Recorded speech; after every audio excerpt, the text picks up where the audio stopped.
Today I'm going to show you everything that's involved in creating the best fat burning environment possible so you can go at war with this specific goal for 30 days straight. Number one, first and foremost on the list is nutrition.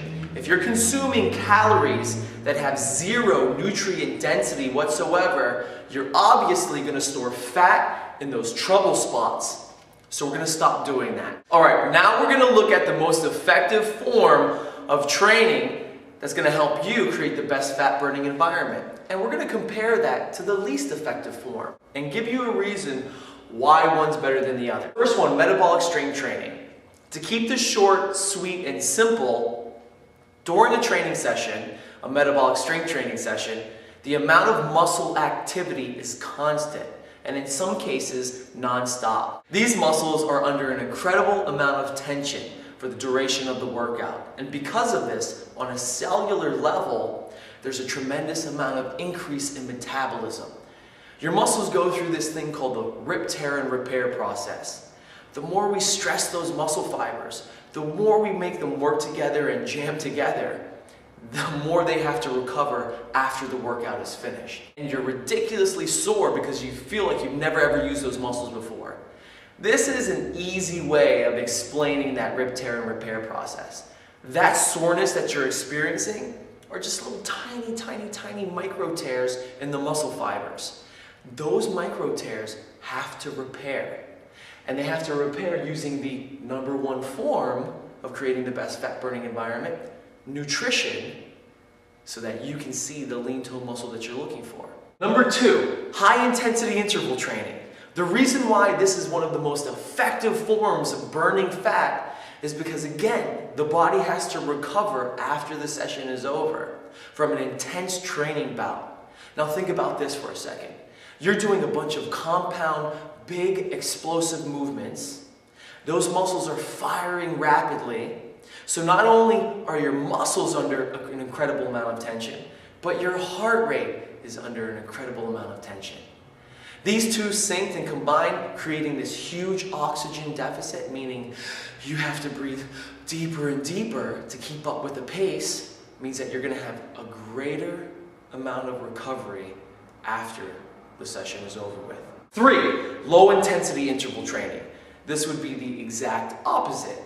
You'd either have a situation where you're going to run all out extremely fast for 15 seconds, and you're going to follow it with a rest from anywhere from 30 to 60 seconds, maybe even 90 seconds. Bottom line is, your work period is shorter than your rest period. Low intensity interval training is good for those days where you need to recover. Something light, stimulate the muscles, but yet it's still effective. Just below high intensity interval training. Low intensity interval training is actually where some beginners would start. So some people that come into our program, like this girl or guy right here, might not be able to perform a high intensity interval training session. So we're going to scale the workout to that individual so that way they have a smaller amount of work and a greater amount of rest. Because eventually what's going to happen to that beginner that comes in for the first time is they're going to move up that ladder higher and higher till eventually they graduate to higher intensity interval training, and they're always doing metabolic strength training. Right after that, we have low intensity steady state training. And this is what we see most people doing in the gym. Why? Because it's a no-brainer type of exercise. All you have to do is walk on the treadmill. So people pay $40 to $100 a month to walk on a treadmill. And you'll also find the same thing in a lot of the large group training classes, the dance classes. That's considered low intensity steady state training. It does burn calories, and it can burn a good amount of calories from fat, but it is the least effective in burning the most amount of calories overall in a workout. Let's use an example. 2 extremes, metabolic strength training or high intensity interval training compared to number 4, low intensity steady state training. Here on this graph that I have, this sidebar represents intensity. Level of exertion, 1 to 10. The middle is 5. And under here, this bar represents time. We have 30 minutes here, 60 minutes here, 90 minutes here. We have an individual that comes into the program, is in intermediate shape. They can do a high intensity workout. So with this individual, we have them work out for 30 minutes at a level 10. They're pushing it and pushing it and pushing it the entire time. This is their block. 30 minutes at a level 10.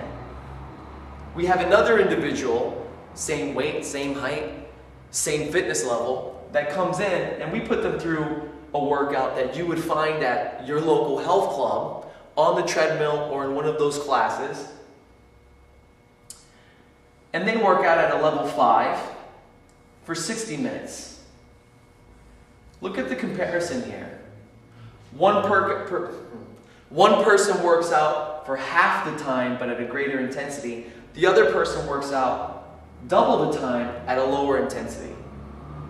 Person A, who did the high intensity interval training or the metabolic resistance training, who pushed themselves, achieved the same amount of calorie loss that person B did in half the amount of time.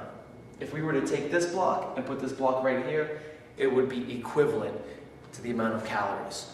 That's the difference between doing metabolic strength training and high intensity interval training, which is what we here at the Fit Republic do, compared to low intensity steady state training. Okay, so I hope that's been helpful. I didn't scream in this video because some people were sensitive in the last one.